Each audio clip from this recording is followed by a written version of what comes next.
अस्सलाम वालेकुम प्यारे बच्चों, मुकालमा बच्चों से में आप सभी का दिली खैर मकदम है।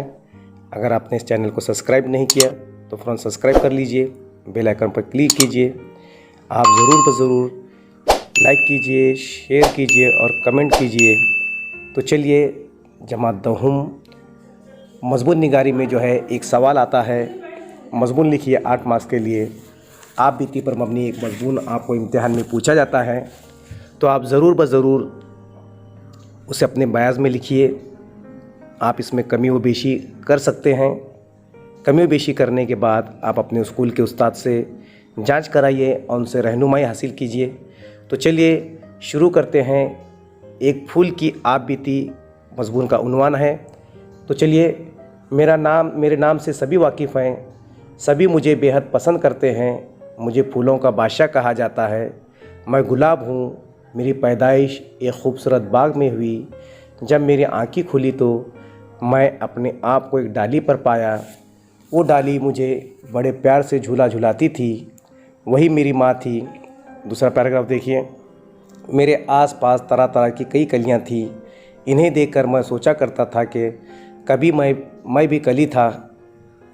ये कलियाँ कुल खिलकर रंग बिरंग फूल बनेंगी और उसकी खुशबू से सारा बाग महक उठेगा।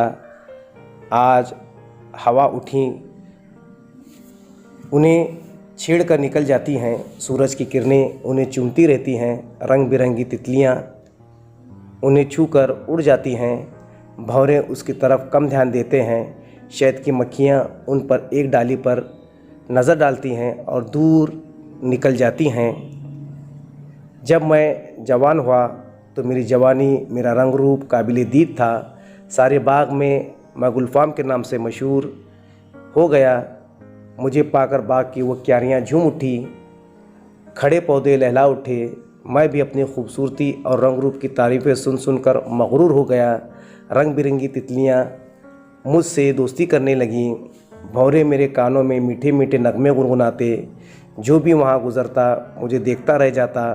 मुझे लगता कि कोयल मुझे ही देखकर गा रही है और मोर मुझे ही देखकर नाच रहे हैं। तीसरा पैराग्राफ देखिए। मौज मस्ती करते करते थोड़ी दिन गुजरे थे कि इतने में एक माली आया। मुझे समझा कि दूसरी तरफ से मेरे रंग व रूप देखकर वो तारीफ़ करेगा, लेकिन वो बड़ा जालिम निकला। मुझे देखते ही देखते उसने अपने हाथ बढ़ाकर मुझे मेरी माँ डाली से तोड़कर अलग कर दिया। अपनी माँ से बिछड़कर मुझे बहुत दुख हुआ। उसने तोड़कर मुझे एक टोकरी में डाल दिया जिसमें पहले ही से कई फूल पड़े थे।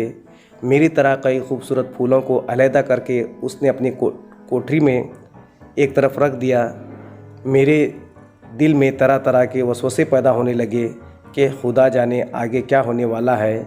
दूसरे दिन सुबह ही सुबह माली ने तमाम फूलों को दोबारा अपनी टोकरी में रखा और बाज़ार में जाकर एक सिमत बैठ गया। बाज़ार के इस शोर गुल, चीख पुकार वाले माहौल से मुझे वहशत होने लगी। मेरा दिल और दम घुटने लगा। मेरी परेशानी जल्दी ख़त्म हो गई। एक लड़की माली के पास आई। उसने मुझे माली से ख़रीद कर अपने लंबे खूबसूरत बालों में लगाया। वो मुझे देखकर खिल उठती और उसके बालों की जीनत बनकर खुशी से फूला नहीं समाया। उस लड़की की सहेलियों ने मेरी बड़ी तारीफ़ की। वो मुझे बड़ी हसरत भरी नज़रों से देख रही थी। मुझे ये सब कुछ अच्छा लगा, लेकिन रह कर बाग, वो क्यारियाँ और अपनी माँ की बहुत याद आ रही थी। अब मेरे सर मुरझाने का वक्त आ गया,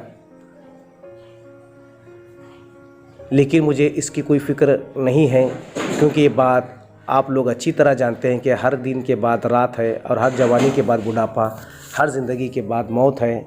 मेरे अंदर से एक बार यही आवाज़ आ रही थी, ज़िंदगी खूबसूरत होनी चाहिए, चंद दिनों की ही क्यों न हो।